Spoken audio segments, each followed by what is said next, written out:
Sunday morning news, views, and interviews. Your host, Aaron Mayer, and the man on the magic keyboards, brother Mike Ryan. The new, as they say, 21st Joe Condensy. I gotta find ways to drop Joe into the mix. Even though he's retired, we cannot let him go. We just wishing brother Joe and sister Kathy Condon the love, and as they say, enjoy that work. As I said, that cruise around the world. Our word heard, yet you're out there cruising. So Joe, enjoy that love. And today we have with us Black History Month, closing it out, Kathy Sheehan of the Hart Cluett Museum in Rensselaer County and Troy City historian. I mean, you got to get all those county and Troy, but the historian par excellence who knows everything and anything about what was, what is, and what will be in Rensselaer County. Kathy, welcome to News, Views, and Interviews. Oh, thank you, Aaron. I missed not seeing us in the studio. I missed Joe too. I know it's fun to meet Mike. Mike is great. Well, this time. Well, this is what I love about Mike and as they say, the new state-of-the-art digital tools that not only allow us to record and capture the show every Sunday morning, but the good thing about it with the new skills and technology, I've only been doing this for 25 years, and we're just finally now getting it to where our shows will live forever on the internet. Yay! On YouTube, so whenever you want to get your fix. And, the other good benefit is that guests like yourself and others say, can we get a copy of the show? So now you got a copy of the show. It is out there. But, what's really great, as you load it up to your social media platform, and as your board of directors and folks look at what's happening and how you're representing the organization, this is just a wonderful, perfect asset for us to have. And I'm just so happy to finally be like Buck Rogers in the 21st century, digital. And, as they say, the internet is forever. So again, my dear sister, welcome again. Kathy, you've been a long time guest. We've been doing this since you were, I was thinking about that. I think the first time I did an interview with you, we were under Nipper the dog. Yes. In Albany. Yeah. Before Latham. This has been a long time, Aaron. So really and actually it's been great because one of the things that and the benefit is having a scholar like you to connect with, whether it is current history, past history, old Albany history, old Rensselaer County history.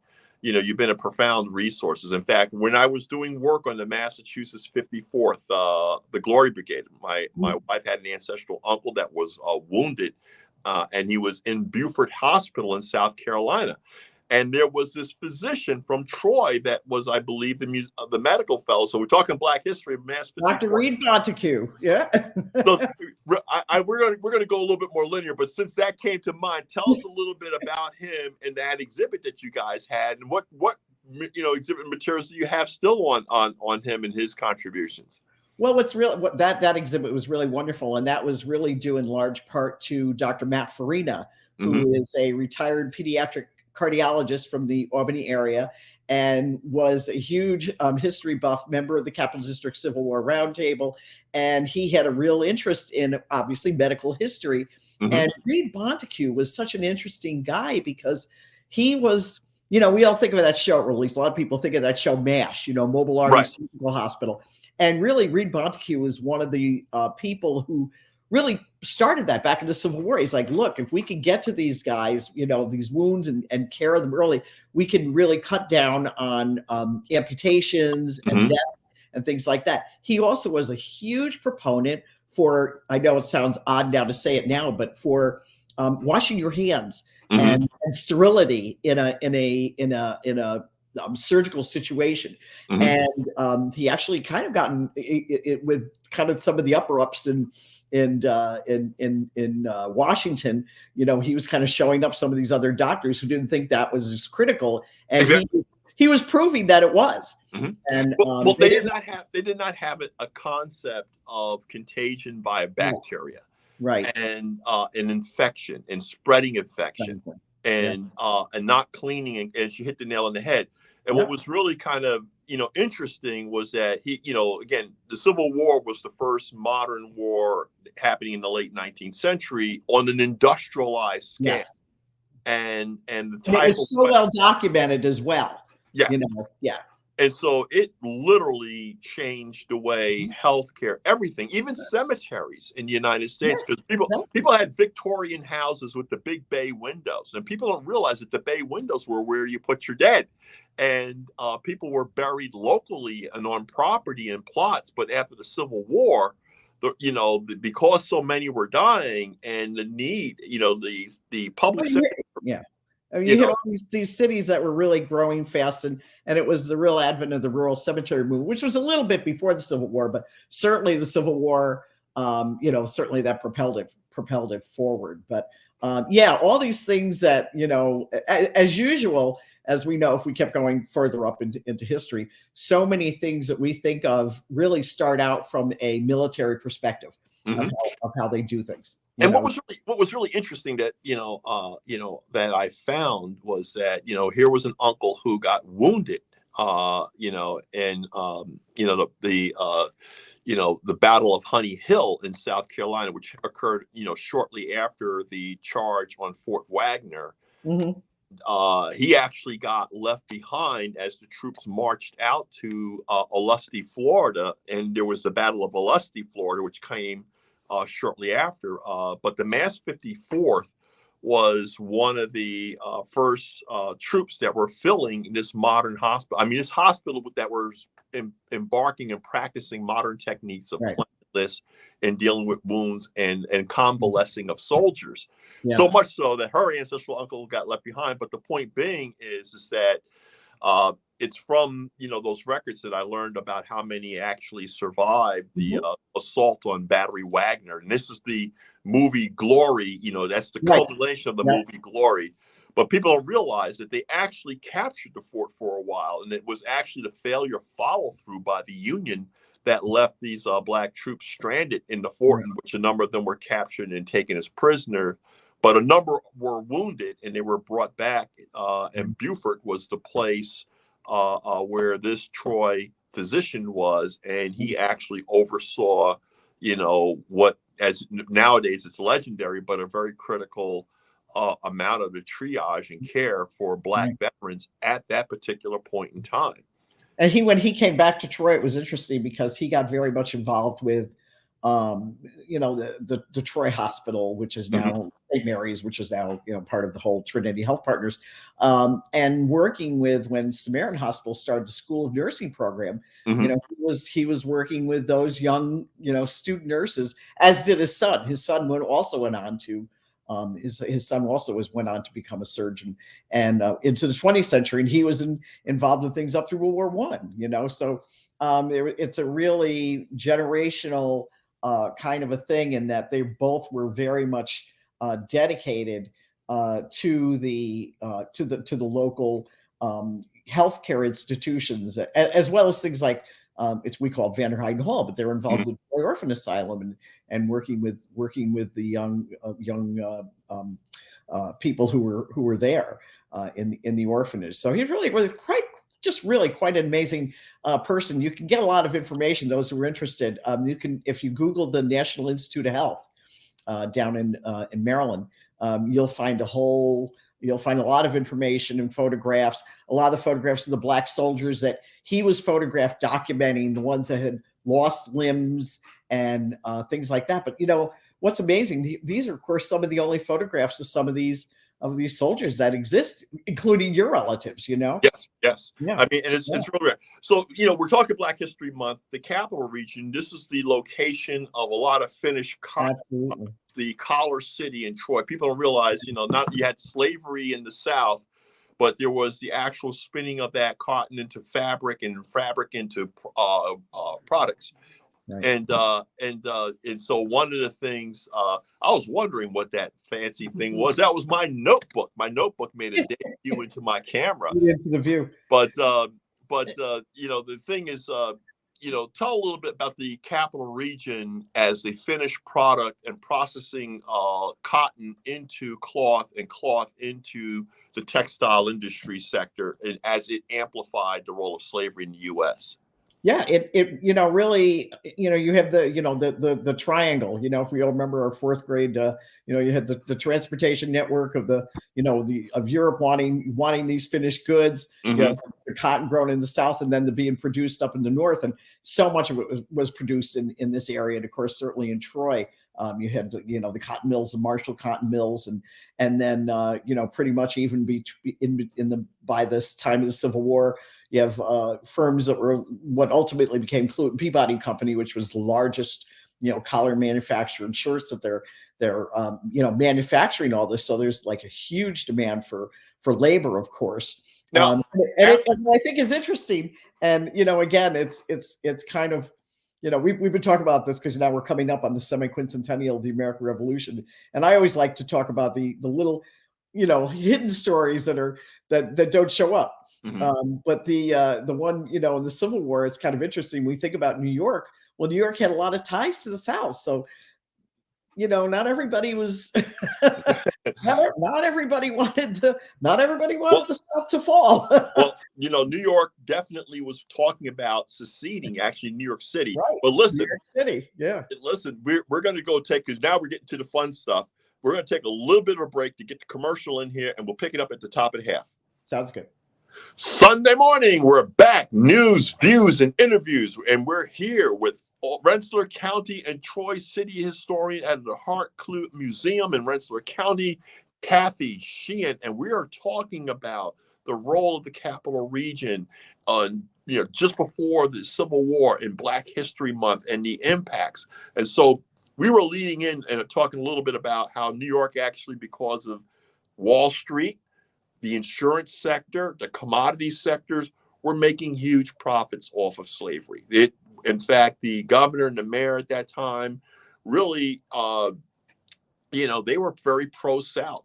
Even though we had a vibrant abolitionist movement here in the Capital Region, could you talk a little bit about the Copperheads and also I'd get that in there, right? Erastus Corning, and the letter to Lincoln.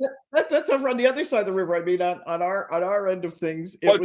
True, but very important anecdote and coloring and background for what's happening on your side of the river when Harriet Tubman comes up there and does a jailbreak. Yeah. Yes, that was the amazing rescue of Charles Now, Okay. Which is very interesting. Well, could you talk a little bit about let's go back just a little bit. So, we had a very strong abolitionist movement that was going on, certainly from the 1820s on. As a matter of fact, I think one of the really exciting parts of my job is, of course, we never get to write the last line of history ever.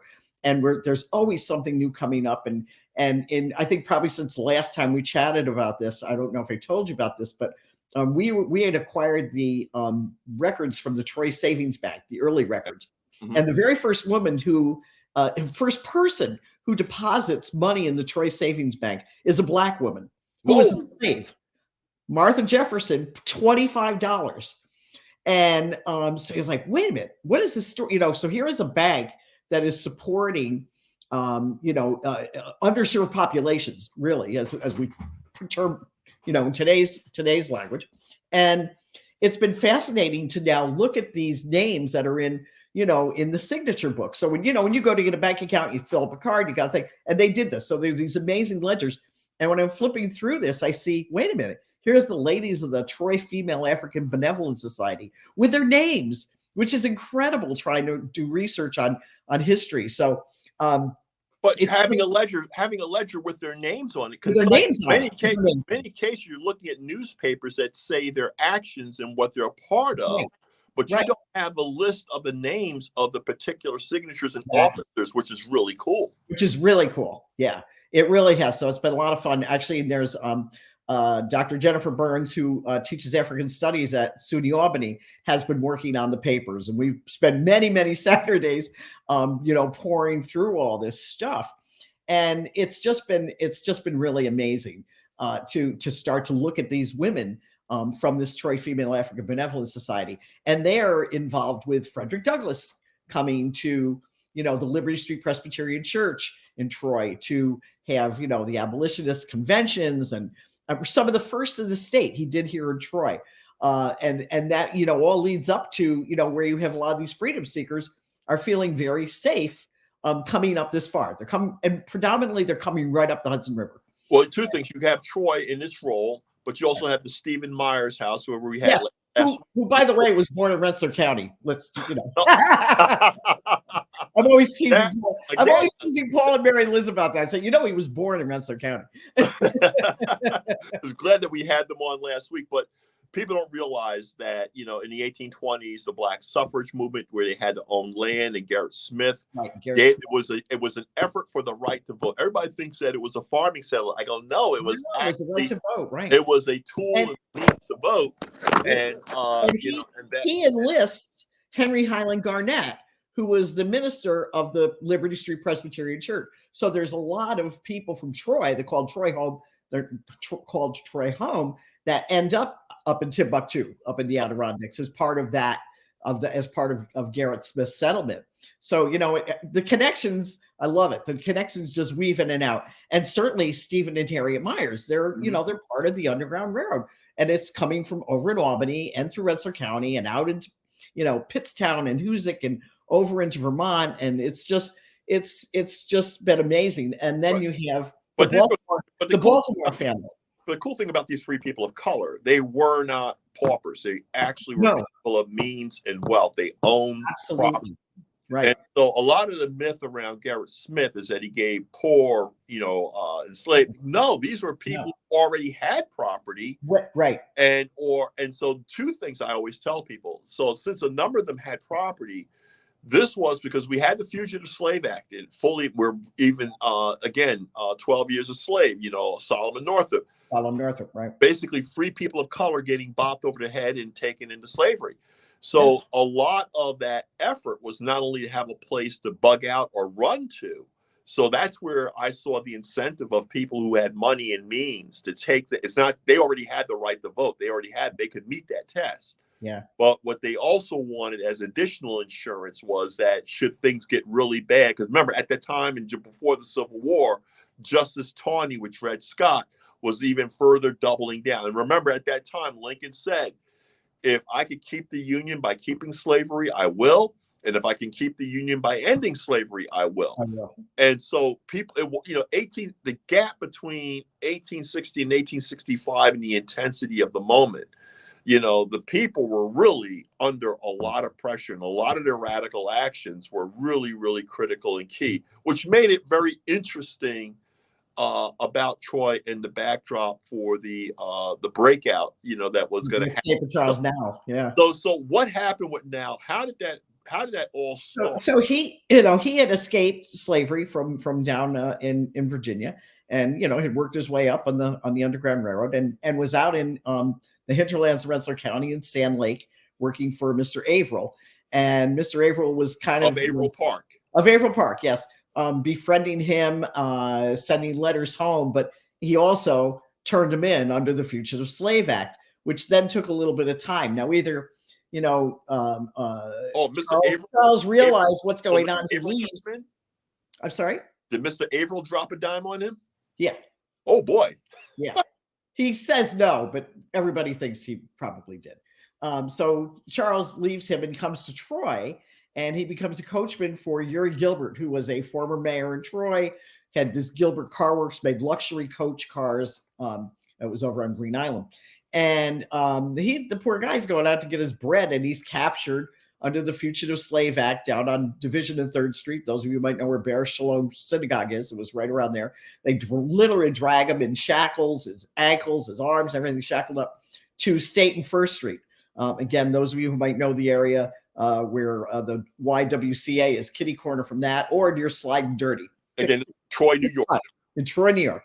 And within minutes, every church bell is going off. If church bells are going off, there's either a fire or something else is going on. So within about 10 minutes, there's 1,000 people standing on the corner, and he's up in the, Commissioner Beach's office, and, they're trying to send him back.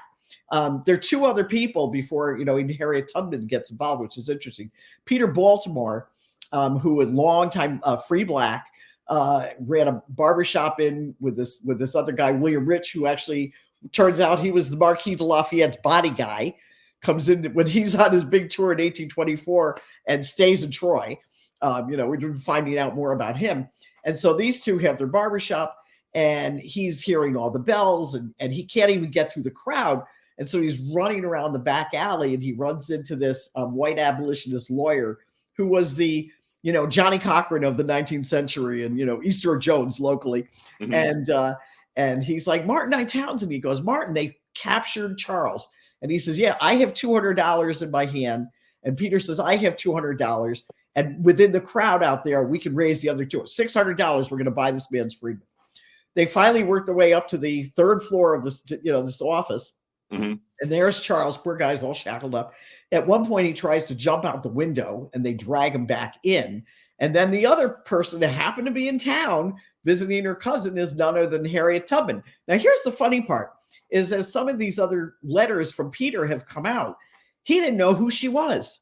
He just referred to her as an old colored woman. Someone said her name was Tugman he didn't even know really who she was. Right. There was another man. We just found a letter that he was his reminiscences, and he thought that Harriet Tubman was Charles Nowell's wife, and that she had her. I know, and that she had her arms. We're like, get him, don't hurt the woman. And so the long and short of it was this just crazy riot. She's screaming out the window, give us liberty or give us death. They drag him down like 5 blocks away, put him on a ferry. They're able to get him away from the guards.